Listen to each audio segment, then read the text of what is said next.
नमस्कार जोहार रोने मनकर स्वागत है नागपुरी कर क्लास में। हमारे मन सब एक बार फिर से करियर फाउंडेशन कर मन से जुड़ ही और आज ई क्लास में कुछ नागपुरी कर जो महत्वपूर्ण प्रश्न आवे यह प्रश्न के आज हमारे मन सब डिस्कस करब। ऐसे रौरे मन के परीक्षा नज़दीक कर डेट निश्चित हो गए हैं।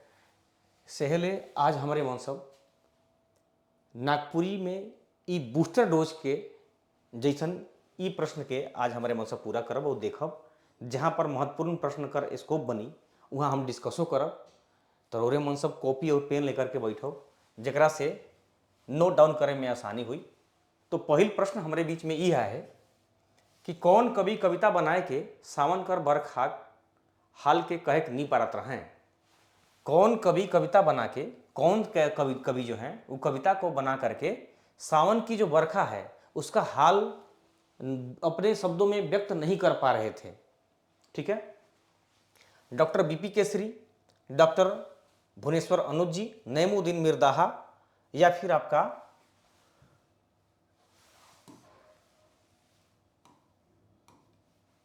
नईमुद्दीन मिर्दाहा या डॉक्टर गिरधारी राम गोंझू। तो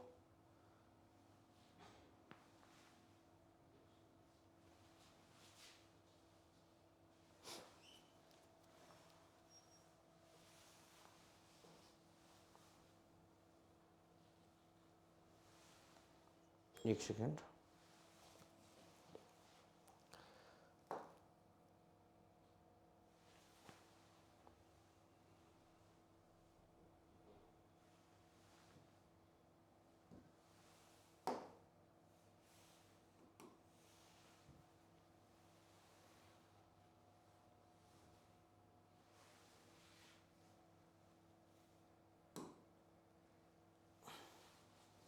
उसको लिखने का स्कोप कहाँ से बनेगा ये।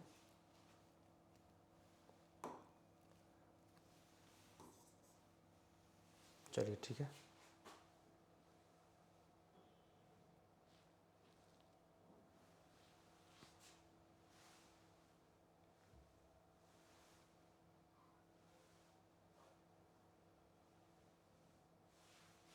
चलिए। तो कौन कविता बनाए करके सावन कर बरखा का हाल, सावन कर बरखा माने होता है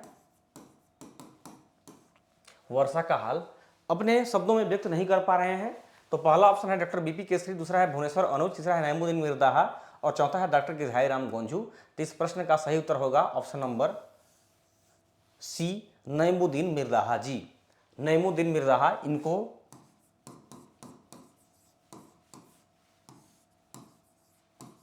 नागपुरी कर रसखान का संज्ञा दिया गया है।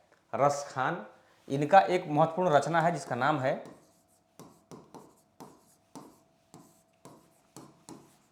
मेंजूर पाइक। मेंजूर पाइक इनका महत्वपूर्ण रचना है। ठीक है, मेंजूर पाइक।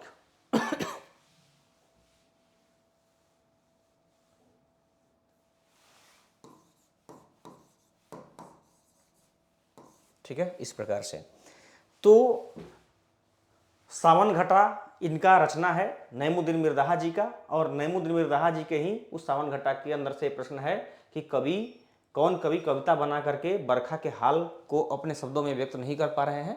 तो इस प्रश्न का सही उत्तर हो जाएगा ऑप्शन नंबर सी, नईमुद्दीन मिर्दाहा जी। ठीक है, चलिए अब हम देखेंगे अगला प्रश्न। अगला प्रश्न हमारे बीच में है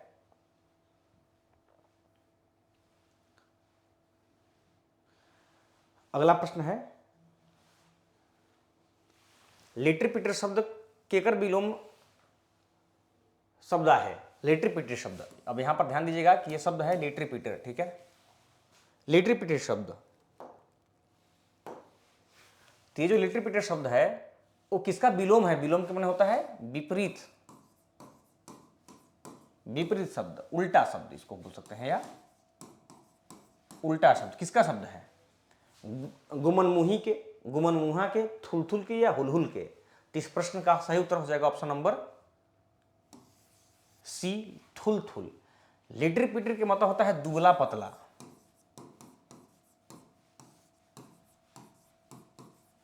दुबला पतला, और इसका उल्टा हो जाएगा थुलथुल। थुलथुल कहने का मतलब है मोटा, इसमें कि चर्बी भर गया है तो थुलथुल हो गया है। ठीक है, तो लिटिल पिटर माने दुबला पतला का विलोम शब्द हो जाएगा ऑप्शन नंबर जो है वो सी, थुलथुल। ठीक है, सी हो जाएगा थुलथुल। चलिए अब हम देखेंगे अगला प्रश्न। अगला प्रश्न है, इस प्रश्न में इस प्रकार का चीज दिया हुआ है। तो प्रश्न है हमारे बीच में कि जे मनक बात मने में रखेला, जे मनक बात मने में रखेला मतलब कि जो मन की बात को मन में ही रखता है उसको क्या बोलते हैं? मनमुहा, भितरिया, कमिया या गुमनमुहा। ठीक है, तो इस प्रश्न का क्या उत्तर होना चाहिए आप सब बताइए जल्दी से। इस प्रश्न का सही उत्तर होना चाहिए ऑप्शन नंबर डी, गुमनमुहा। अनेक शब्दों के बदले में एक शब्द से यह प्रश्न लिया गया है कि जो मन की बात को मन में ही रखता है उसको बोलते हैं हम गुमनमुहा। ठीक है, अब हम देखेंगे अगला प्रश्न।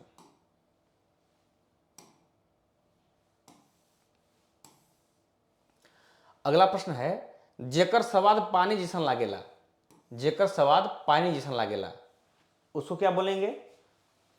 पनैर बोलेंगे, पनसोख बोलेंगे, पैनसोर बोलेंगे या पनैख बोलेंगे? तो आप सब बताइए कि जिसका स्वाद जो है वो पानी के जैसा लगता है उस प्रश्न का उत्तर क्या होना चाहिए? उस प्रश्न का उत्तर हो जाना चाहिए ऑप्शन नंबर सी, पनसोर हो जाता है। वो क्या होता है? पनसोर हो जाता है। ठीक है, अगला प्रश्न। अगला प्रश्न है, आंगन शब्द कर उनार्थक शब्द होएला। आंगन शब्द कर उनार्थक शब्द, उनार्थक के मतलब क्या होता है जी? उनार्थक के मतलब होता है सूक्ष्म, उसका जो सूक्ष्म रूप है।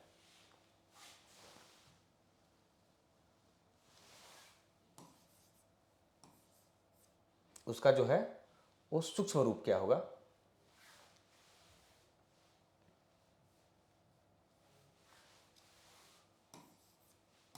सूक्ष्म रूप। तो आंगन शब्द का उनार्थक शब्द हो जाएगा, बताइए। आंगन शब्द का उनार्थक शब्द, इसका सही उत्तर हो जाएगा ऑप्शन नंबर डी, अंगनई। ऑप्शन इसी प्रकार से आपको एकदम क्लोज मिलेगा, अंगना, अगना, अगनई या अंगनई। इसी प्रकार से बिल्कुल क्लोज आंसर मिलेंगे आपको, क्लोज ऑप्शन मिलेंगे। वहीं पर आपको इसको पिक करना है कि इसका उत्तर क्या होना चाहिए। तो इसका उत्तर है ऑप्शन नंबर डी, अंगनई। ठीक है, अब आगे देखेंगे हम अगला प्रश्न। अगला प्रश्न है, कैसे कहब सजनी। प्रश्न क्या है? प्रश्न है कैसे कहब सजनी, गीत के रचनाकार है कै? कैसे कहब सजनी के गीत के रचनाकार कौन है? ठीक है, प्रफुल्ल कुमार राय, अजीज अंसारी, भीम महतो या धनेन्द्र प्रवाही। ठीक है, तो आप सब ध्यान दीजिएगा कि कैसे कहब सजनी, आपका ये जो प्रश्न है वो लिया गया है नागपुरी कवि और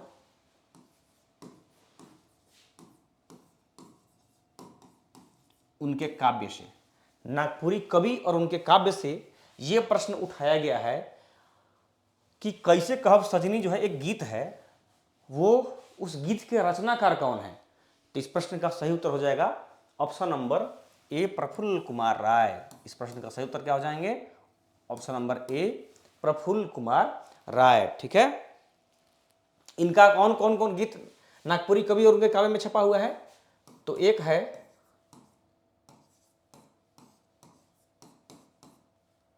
इसको ऐसे करिए, देश नागपुरे,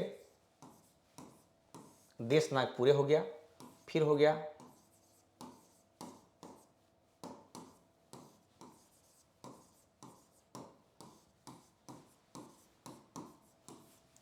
कैसे कहब, कैसे कहब सजनी। अब एक और गीत छपा हुआ है, वो है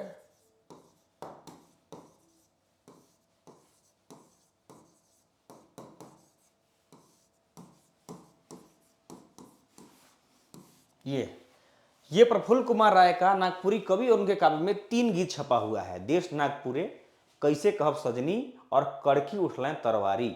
ठीक है, अब मैं अगर बात करूं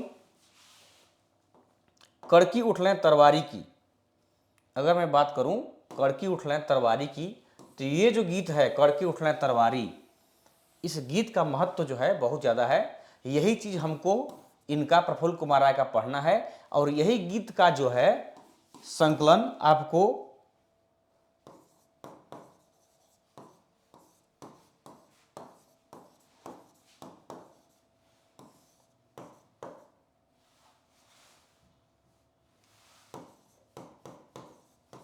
ठाकुर विश्वनाथ सहदेव एक जो नाटक है उसमें भी इस गीत को देखा गया है। ये गीत आपको पढ़ना है। ठीक है, कड़की उठलें तरवारी को। तो इतना सब फैक्ट जो है आपके एग्जाम के प्रोस्पेक्टस से बहुत ही महत्वपूर्ण है, इसलिए इसको नोट डाउन कीजिएगा आप लोग। अब हम चलते हैं अगले प्रश्न की ओर। ठीक है, अगला प्रश्न क्या है? अगला प्रश्न है शंखनाद पत्रिका का संपादन करता है क्या? शंखनाद पत्रिका का संपादनकर्ता के विषय में आपसे पूछ रहा है। कुछ पत्रिकाएं हैं जो हमारे नागपुरी भाषा के लिए अत्यंत महत्वपूर्ण है, क्योंकि आप सबको पता है कि नागपुरी भाषा का आविर्भाव में जो पत्रिका है स्थानीय पत्रिका का अत्यंत महत्वपूर्ण योगदान है। इसीलिए इस पत्रिका के विषय में भी जानकारी हमको रखना अनिवार्य है। ठीक है, तो इसमें यही प्रश्न पूछा गया है कि शंखनाद पत्रिका के संपादनकर्ता के हैं। तो इसका पहला ऑप्शन है जोआकिम केरकेट्टा, पंडित योगेंद्रनाथ तिवारी, ईश्वरी प्रसाद और एक है रामजीत सेनापति। ठीक है, तो आपको बता दूं कि शंखनाद पत्रिका के जो संपादन करता है उनका नाम है रामजीत सेनापति। ठीक है, रामजीत सेनापति इस पत्रिका के संपादन करता है। ठीक है, चलिए अब हम देखेंगे अगला प्रश्न। अगला प्रश्न है, चलिए अगला प्रश्न है कि नागपुरी साहित्यकार मनकर अगुआ कहालें। नागपुरी साहित्यकार मनकर अगुआ, यहां पर ध्यान दीजिएगा कि यह प्रश्न अत्यंत महत्वपूर्ण है। नागपुरी साहित्यकार मनकर अगुआ, अगुआ के मतलब जो साहित्यकारों का अगुआ कहने का मतलब है कि जो अग्रज हो उसको बोलते हैं हम अगुआ। तो आप सब इसको अत्यंत महत्वपूर्ण स्टार मार्क करते हुए नोट डाउन कीजिएगा कि नागपुरी साहित्यकार मनकर अगुआ जो हैं वो प्रफुल्ल कुमार राय जी कहलाते हैं। और अभी हम पढ़ चुके हैं पिछले प्रश्न में कि प्रफुल्ल कुमार राय का जो हम लोग को गीत छपा हुआ है नागपुरी कवि और उनके काव्य में, वो था देश नागपुरे, कैसे कहब सजनी और कड़की उठलें तरवारी। ठीक है, तो प्रफुल्ल कुमार राय इसलिए कहा जाता है कि आपका जो प्रफुल्ल कुमार राय हैं वो नागपुरी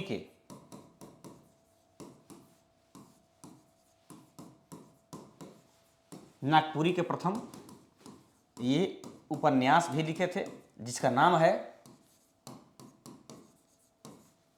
शंकर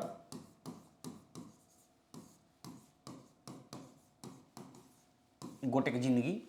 भले इसका प्रकाशन नहीं हो पाया, लेकिन अब नागपुरी के प्रथम उपन्यास हो गया शंकर गोटे की जिंदगी। नागपुरी के पहला जो है वो कहानी भी लिखी,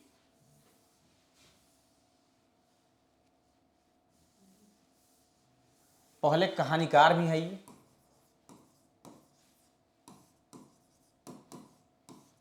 पहले कहानीकार हैं। ठीक है, तो इसीलिए इनको जो है वो हमारा नागपुरी साहित्यकार के अगुआ कहलाते हैं ये। ठीक है, तो हम देखेंगे अगला प्रश्न। अगला प्रश्न है रामदयाल मुंडा रचित काव्य संग्रह कर नागपुरी अनुवाद कर रूप में डॉक्टर गिरधारी राम गोंझू, डॉक्टर गिरिराज कर कौन रचना है? ध्यान दीजिएगा, ये प्रश्न अत्यंत महत्वपूर्ण है। और ये प्रश्न क्या है? प्रश्न है कि डॉक्टर रामदयाल मुंडा रचित काव्य संग्रह को नागपुरी में अनुवाद कौन किए हैं? डॉक्टर गिरिराज यानी गिरधारी राम गोंझू कौन सी रचना किए हैं? नागपुरी गत तरह गई, फिर भेंट और दूसरा नवगीत, कोरी भैर पझरा, यहाँ पर पसरा नहीं है पझरा है, ये पझरा, और है अखरा निंदाए गेलक।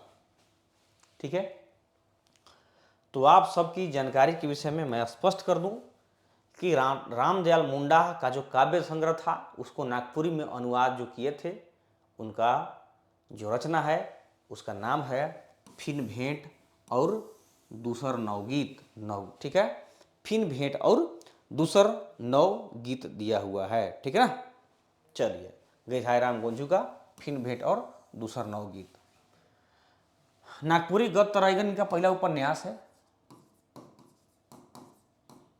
ठीक है। फिर अखरा निंदाए गलक नाटक है इनका, नाटक बहुत सारा है, अखरा निंदाए गलक हो गया। फिर आपका महाराजा मंदरा मुंडा है, महाराजा मंदरा मुंडा है, या फिर एक और है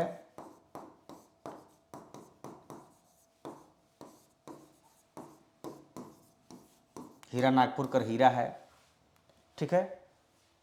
अखरा निंदाए गलक महाराजा मंदरा मुंडा, हीरा नागपुर कर हीरा, या फिर मरांग ओम के जयपाल सिंह मुंडा, ये सब नाटक है इनका, ठीक है। तो रामदयाल मुंडा का काव्य संग्रह को नागपुरी में अनुवाद वाला जो रचना है वो है फिन भेंट और दूसर नवगीत। अगला प्रश्न, नागपुरी निसंदेह मागधी अपभ्रंश से प्रसूत एक भाषा तथा बिहारी परिवार की सदस्य है, पर इसके विकास की कहानी कुछ विलक्षण है, क्योंकि इसे अपने वर्तमान स्वरूप के प्राप्त करने में अर्ध मागधी, ये मागधी है, ये ध्यान दीजिएगा आप लोग, मागधी है ये, ठीक है। अर्ध मागधी अपभ्रंश से निश्चित पूर्वी हिंदी तथा छोटा नागपुर को आदिवासी भाषाओं से भी सहायता लेनी पड़ी है। ये कथन किसका है? तो आप सब ध्यान दीजिएगा कि इस विषय में कि जो मागधी अपभ्रंश से जन्मी पूर्वी हिंदी और छोटा नागपुर के मिश्रित भाषा का रूप है नागपुरी, इस कथन को दिए हैं, इनका नाम है, इनका नाम क्या है? इनका नाम है श्रवण कुमार गोस्वामी जी। श्रवण कुमार गोस्वामी जी जो 1976 में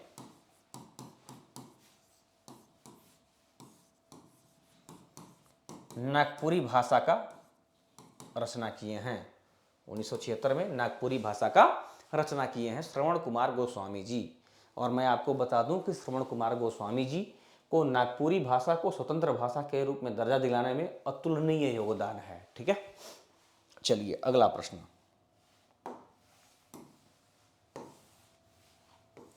एक गीत है, लोकगीत है, बहुत ही प्यारा लोकगीत है, और इस गीत क्या है? मोर जाबे आयोगे माए पैरी के तो खाला छोड़ने, यहाँ पर बे है, खाला छोड़बे, ठीक है। मोर जाबे आयोगे माए पैरी के तो खाला छोड़बे, गोदनी कर गोदा के माए ले ले जाबे, ठीक है। ये जो गीत है कि मोर जाबे आयोगे माए पैरी के तो खाला छोड़बे, गोदनी कर गोदा के माए ले ले जाबे, ये के प्रकार के लोकगीत का उदाहरण है? पहला है अखरा गीत, दूसरा है नीतिपरक गीत, तीसरा है निर्गुण गीत, या चौथा है गुदना गीत। तो आप सब जानते हैं कि इसमें एक क्लू मिल रहा है कि गोदनी के गोदा, यानी कि हम मर जाएंगे माँ, हमारा जो पैरी है, पैर में पहनने वाला जो आभूषण है उसको तो हम यहीं पे छोड़ जाएंगे, लेकिन गोदनी वाला जो है, गोदनी एक गोदने वाली जो औरत होती है उसको गोदनी बोलते हैं, साखिन भी बोलते हैं उसको। तो गोदनी जो गोदा गोदी है, यानी उसका जो चिन्ह है वो माँ हम लेते जाएंगे, ठीक है। तो ये जो है वो गीत है, गुदना गीत है, ये ध्यान दीजिएगा, गुदना गीत है, ठीक ना। चलिए अगला प्रश्न। हाँ, एक चीज और मैं बता दूं कि मोस्ट ऑफ स्टूडेंट हमसे यही प्रश्न करते हैं कि सर जो संस्कार गीत वगैरह है, 3 संस्कार गीत दिया हुआ है, तो उसमें कौन कौन गीत पढ़ेंगे?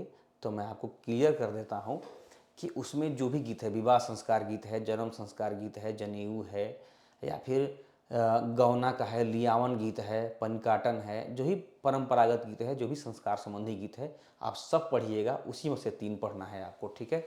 तो नागपुरी भाषा का जब सिलेबस बन रहा था तो उसमें ये चीज़ काफ़ी दुविधापूर्ण चीज़ है, हम लोग प्रयास किए कि इसको क्लियर करा दें, लेकिन क्लियर उस समय तक नहीं हो पाई।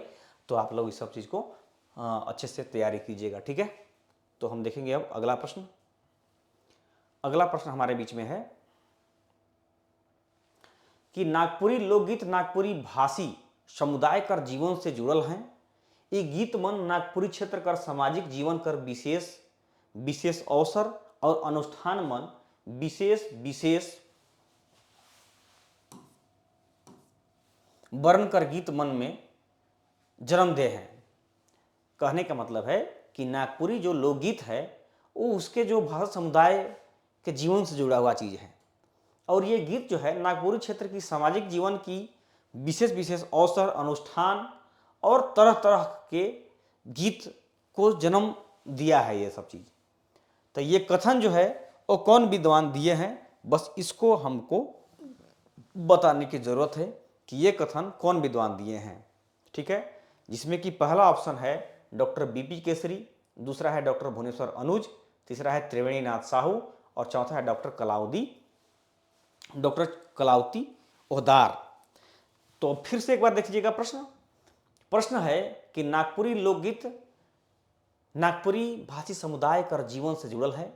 ये गीत मन नागपुरी क्षेत्र कर सामाजिक जीवन कर विशेष विशेष अवसर और अनुष्ठान मन विशेष विशेष वर्ण कर गीत मन के जन्म दे है। ऊपर देवल कथन के कर आहे। आप सब जानते हैं कि इसी प्रकार से कथन से संबंधित एक प्रश्न आपको नगर पालिका परीक्षा में पूछी जा चुकी है, इसीलिए इस प्रश्न को समाहित किया गया है यहाँ पर। ठीक है, तो इसका प्रश्न डॉक्टर बीपी केसरी, भुवनेश्वर अनुज और त्रिवेणीनाथ साहू और कलावती ओहदार के रूप में ऑप्शन दिया गया है।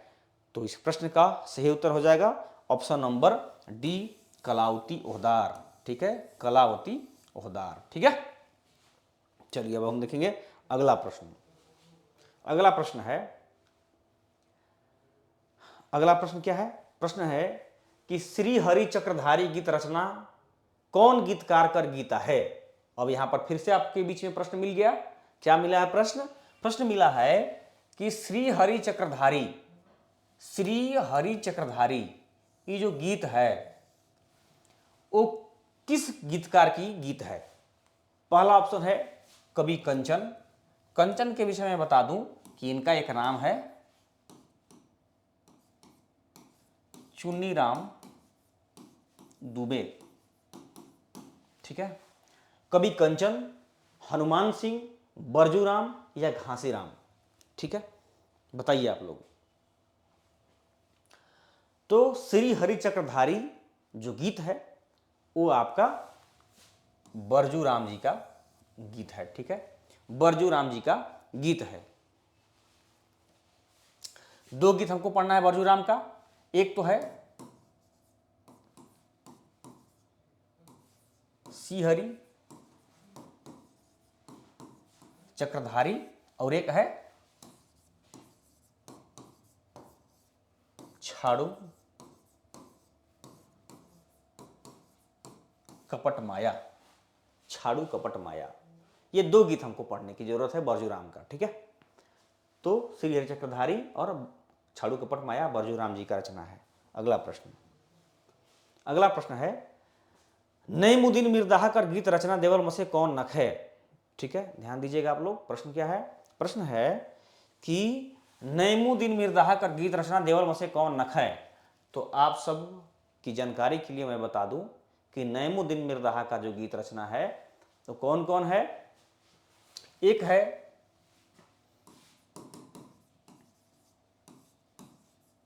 बंदहु माता, सरस्वती ये है, एक है सावन घटा और एक है कृष्ण कन्हैया। एक है कृष्ण कन्हैया। कौन नहीं है? तो इस प्रश्न का सही उत्तर क्या हो जाएगा? जात जमुना तट, ये नहीं है, ये जो है इनका रचना नहीं है। तो पूछ रहा है कि नईमुद्दीन मिर्दाहा का गीत रचना देवल में से कौन नख है, तो ऑप्शन नंबर डी नहीं है। ठीक है, अगला प्रश्न यहीं से देख लेते हैं हम। दिख रहा है आप लोग को? पूरब कर गीत कौन विद्वान कर गीत रचना है। पूरब कर गीत कौन विद्वान मन कर गीत रचना है। पहला ऑप्शन है धनेंद्र प्रवाही कर, दूसरा है अजीज अंसारी कर, तीसरा है सीडी सिंह कर और चौथा है कुमारी बासंती कर। ठीक है, तो आप सबको मैं बता दूं कि जो पूरब कर गीत रचना है, पूरब कर गीत रचना है, वो आपका धनेंद्र प्रवाही जी का गीत रचना है। पूरब कर गीत रचना, पूरब कर गीत ये जो है वो धनेंद्र प्रवाही जी का है। अब धनेंद्र प्रवाही जी का कौन कौन गीत रचना है, तो एक है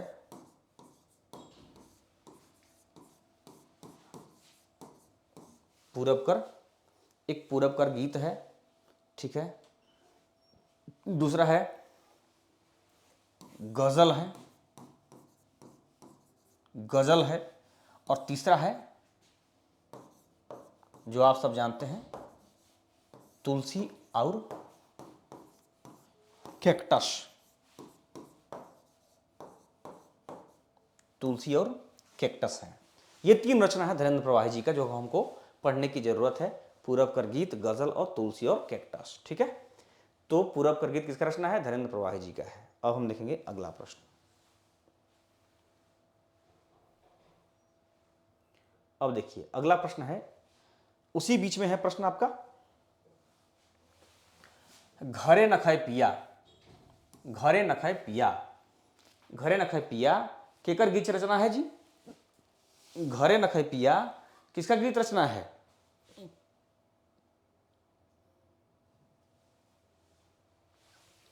घरे न खाए पिया। ऑप्शन कौन कौन है इसमें, ऑप्शन जो है वो आपका है अजीज अंसारी, भरत नायक, कुमारी बसंती या कवि कंचन। तो घरी न खाए पिया जो आपका गीत रचना है वो है आपका ऑप्शन नंबर बी, भरत नायक जी का है, ठीक है। भरत नायक जी का कौन कौन गीत रचना है,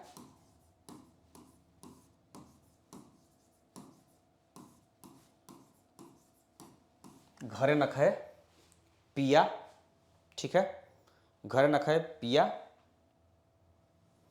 एक रचना है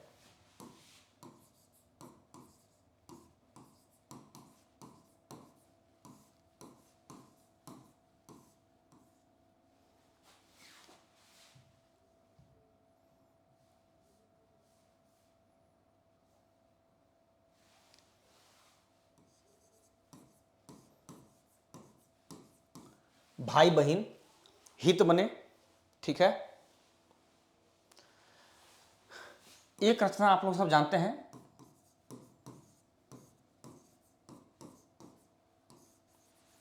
जेठ मासक,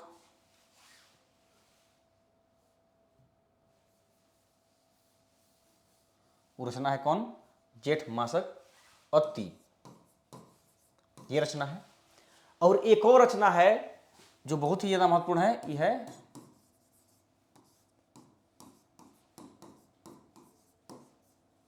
राखू संगठन। कौन कौन है, घरे न खाए पिया, भाई बहन हित मने, जेठ मासक अति और राखू संगठन। ये जो है चार रचना हमको नागपुरी कवि और उनके काव्य में पढ़ना है, ठीक है। तो इस प्रश्न का सही उत्तर क्या हो जाएगा, ऑप्शन नंबर बी हो जाएगा, भरत नायक।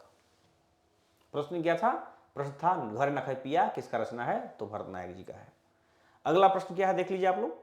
अगला प्रश्न है नागपुरी क्षेत्र में, क्षेत्र मतलब क्षेत्र, नागपुरी क्षेत्र में रहे वाला कौन जनजाति कर बिहा कर समय में बुझवैल बुझाए कर प्रथा है।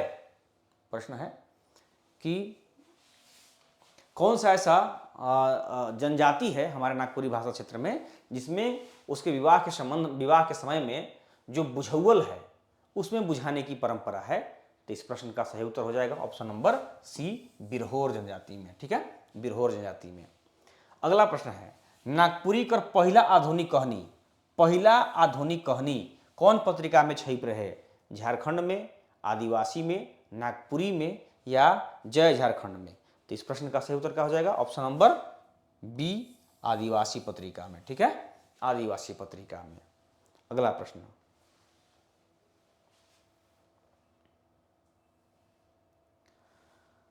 प्रश्न है डॉक्टर बीपी केसरी कर पीएचडी कर विषय का रहे, छोड़ नागपुर इतिहास कुछ सूत्र कुछ संदर्भ, नागपुरी भाषा उद्गम और विकास, नागपुरी कवि और काव्य इसका सही माने कि अगर देखा जाए तो उनका यहाँ पर हो जाएगा, उनका काव्य।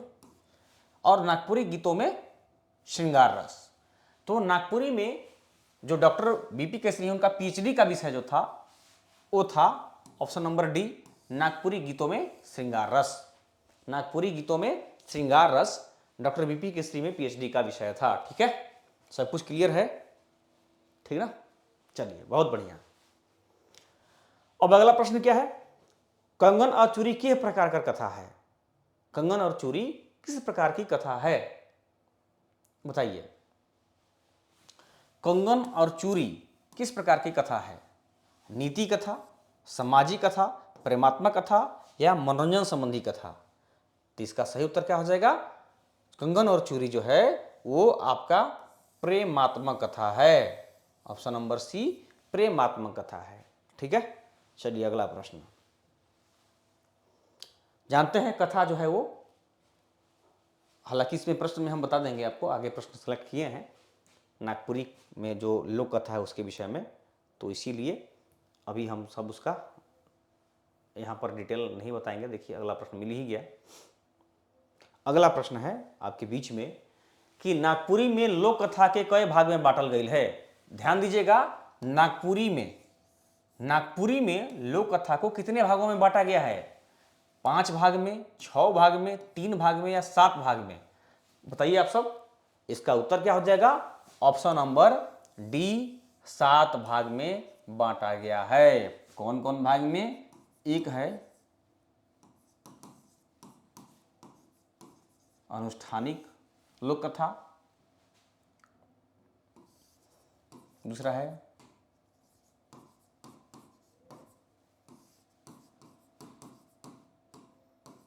विश्वास संबंधी लोक कथा,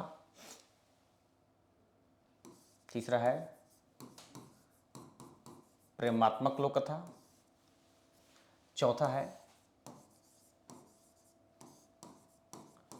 नीति परक लोक कथा, पांचवा है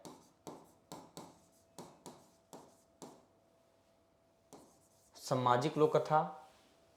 ठीक है, सामाजिक लोक कथा है। एक है मनोरंजन संबंधी, छठवां है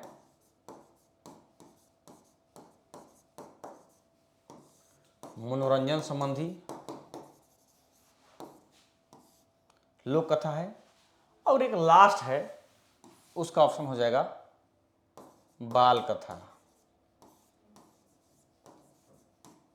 बाल कथा, ये 7 प्रकार के लोक कथा हम लोग को पढ़ने की जरूरत है। कौन कौन, अनुष्ठानिक, विश्वास संबंधी, प्रेमात्मक, नीतिपरक लोक कथा, सामाजिक लोक कथा, मनोरंजन संबंधी लोक कथा और एक बाल कथा। यही 7 प्रकार की कथा पढ़ने की जरूरत है हम सभी को। ठीक है, चलिए, तो इस प्रश्न का सही उत्तर क्या हो जाएगा, ऑप्शन नंबर डी 7 भाग में। अगला प्रश्न है, कौन विद्वान ग्राम गीत के बैलेड कई हैं, ये यहां पर ई होगा। ठीक है, कौन विद्वान जो हैं वो ग्राम गीत को बैलेड कहे हैं। ठीक है, ग्राम गीत को बैलेड जो है वो कौन विद्वान कहे हैं, आप सब बताइए। ग्राम गीत के बैलेड कौन कहे हैं, इसका ऑप्शन हो जाएगा देवेंद्र सत्यार्थी, डॉक्टर कृष्णदेव उपाध्याय, वासुदेव अग्रवाल, यहां पर शरण लग जाएगा, वासुदेव शरण अग्रवाल, और एक है राम नरेश त्रिपाठी जी। तो इस प्रश्न का सही उत्तर क्या हो जाएगा, इस प्रश्न का सही उत्तर हो जाएगा option number B, doctor Krishnadev Upadhyay ji जो हैं वो ग्राम गीत को क्या बोले हैं, बैलेड बोले हैं, ग्राम गीत को बैलेड कहे हैं। ठीक ना, चलिए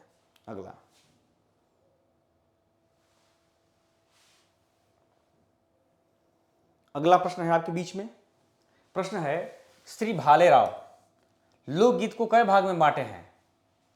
श्री भालेराव लोकगीत के कई भाग में बांटे हैं, 11 भाग में, 4 भाग में, 29 भाग में या 5 भाग में।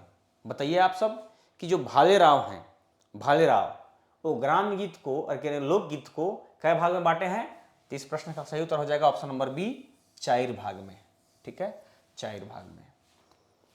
अगला प्रश्न क्या है, नागपुरी भाषा क्षेत्र में तीज पर्व मनाल जाएला। भादो अंधरिया में, भादो इंजोरिया में, अगहन अंधरिया में या अगहन इंजोरिया में? आप सब बताइए। इस प्रश्न का सही उत्तर हो जाएगा ऑप्शन नंबर बी, भादो इंजोरिया में जो है वो आपका नागपुरी भाषी क्षेत्र में तीज पर्व मनाया जाता है। ठीक है, तीज पर्व। चलिए अगला प्रश्न।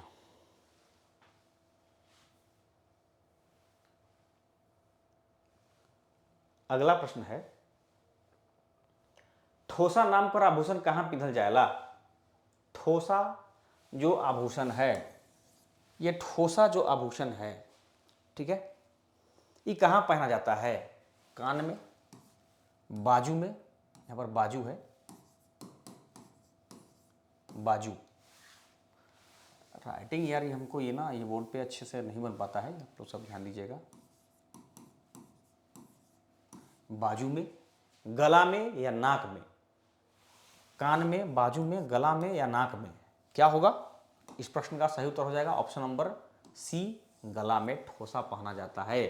एक और आप सब याद दीजिएगा, खंभिया भी पहना जाता है गला में, खंभिया। ठीक है, चलिए अगला प्रश्न है। अगला प्रश्न क्या है? अगला प्रश्न आपके बीच में ये है कि नागपुरी में किस प्रकार कर लोक कथा कर बगरा महात्मा है? नागपुरी में किस प्रकार की लोक कथा का बहुत ज्यादा महत्व है? अनुष्ठानिक लोक कथा के, प्रेमात्मक लोक कथा के, नीति कथा के या मनोरंजन संबंधी लोक कथा के? ठीक है, नागपुरी में किस प्रकार की लोक कथा को बहुत ज्यादा महत्व दिया गया है? अनुष्ठानिक लोक कथा को, प्रेमात्मक लोक कथा को, नीतिपरक लोक कथा को या मनोरंजन संबंधी लोक कथा को? तो इसका प्रश्न का सही उत्तर हो जाएगा ऑप्शन नंबर सी, नीतिपरक लोक कथा को। ठीक है, बहुत ज्यादा महत्व दिया गया है। अब देखिए अगला प्रश्न आपके बीच में यह है कि कौन साहित्यकार अपन किताब old English ballad, old English ballad में लोक गाथा कर विशेषता को बताए हैं? तो इसका देखिए ये लोक गाथा से संबंधित है, हो सकता है कि ये प्रश्न आउट ऑफ सिलेबस लगे, लेकिन for your kind of information हमने इस प्रश्न को सिलेक्ट किया है कि ताकि सामान्य जानकारी भी आपको थोड़ा मोड़ा हो सके। तो कौन साहित्यकार, देखिए हम टू द सिलेबस ही पढ़ा रहे थे आपको, लेकिन आप सब देखें कि नगर पालिका वाला एग्जाम में सिलेबस से थोड़ा सा हट करके जहाँ पर स्कोप बना वहाँ से प्रश्न पूछा गया, तो थोड़ा सा आप लोग हट करके कुछ कुछ सामान्य जानकारी भी अपने पास में रखिए कि ताकि दिक्कत ना हो। तो इसी के चलते हमने एक आध दो प्रश्न सेलेक्ट कर लिया है।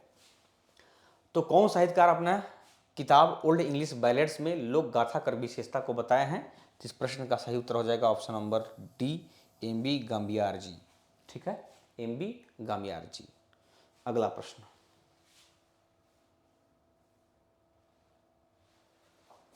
अगला प्रश्न है नौतुन कर उल्टा क्या होगा?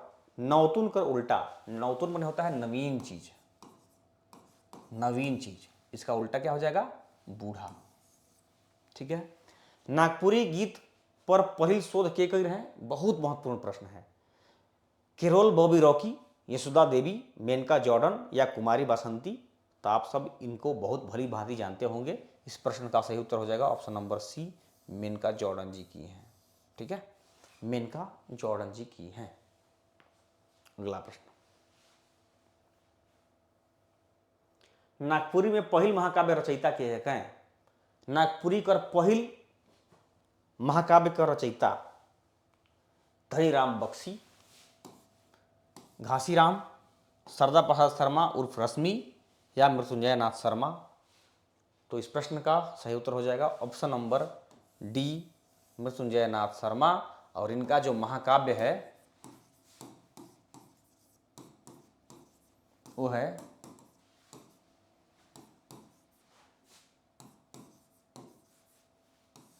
रामायणी सीतायनी, रामायणी सीतायनी है। ठीक है, रामायणी सीतायनी या फिर रामायणी सीतायन इसको भी बोलते हैं, वही चीज़ है, रामायणी सीतायनी या रामायणी सीतायन। ठीक है, या राम सीतायन जो भी हो, लेकिन यही है रामायणी सीतायनी। अगला प्रश्न, मृत्युंजय नाथ शर्मा हमारे नागपुरी के ऐसे साहित्यकार हैं जो कि हिंदी, नागपुरी, बंगला और संस्कृत 4 भाषा में इनको ख्याति प्राप्त है और चारों भाषा में ये रचना कर चुके हैं। ठीक है, चलिए अगला प्रश्न। अगला प्रश्न है आपके बीच में, लोक में प्रचलित और परंपरा से चली आने वाली मूलतः मौखिक रूप से प्रचलित कहानियां लोक कहानियां कहलाती हैं। ई कथन केकर है?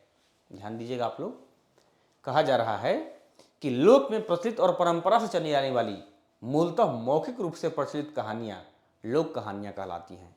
यह कथन किस विद्वान का है? डॉक्टर विद्या चौहान का है, डॉक्टर सत्येंद्र का है, वसुदेव शरण अग्रवाल का है या डॉक्टर सत्यागुप्त का है?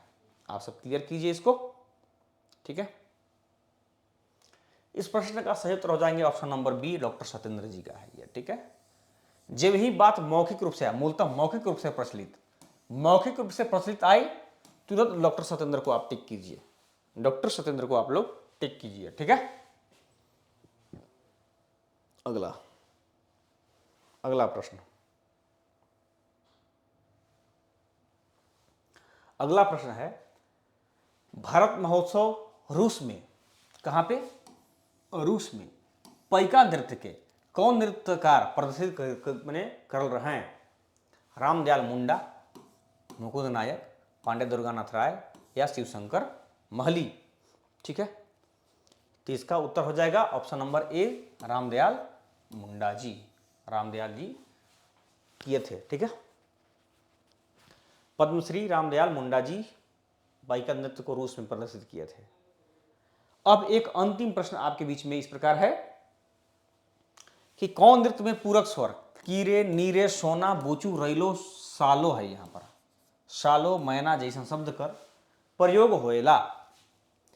कौन नृत्य में पूरक स्वर कीरे, नीरे, सोना, बोचू, रैलो, सालो, मैना जैसा शब्द का पूरक शब्द का प्रयोग किया जाता है? इसका ऑप्शन है अंगनई, डमकच, जनी झूमर या लहसुआ।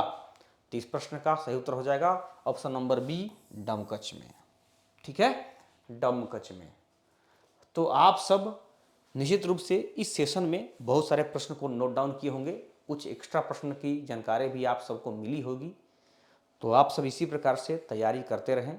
आप सब जानते हैं कि सीजीएल का डेट कमिटमेंट आयोग के द्वारा किया जा चुका है और समय हम लोग के पास में अब बिल्कुल कम है। तो अब आखिरी समय में बूस्टर डोज लेते हुए हम लोग सब तैयारी को अब नया आधार देंगे, रिवीजन करेंगे और एग्जाम को क्रैक करेंगे। ठीक है, तो क्लास से जुड़े रहिए, निरंतर अभ्यास करते रहिए। इस सेशन में इतना ही, मिलते हैं फिर अगले क्लास में। तब तक के लिए जोहार, नमस्कार।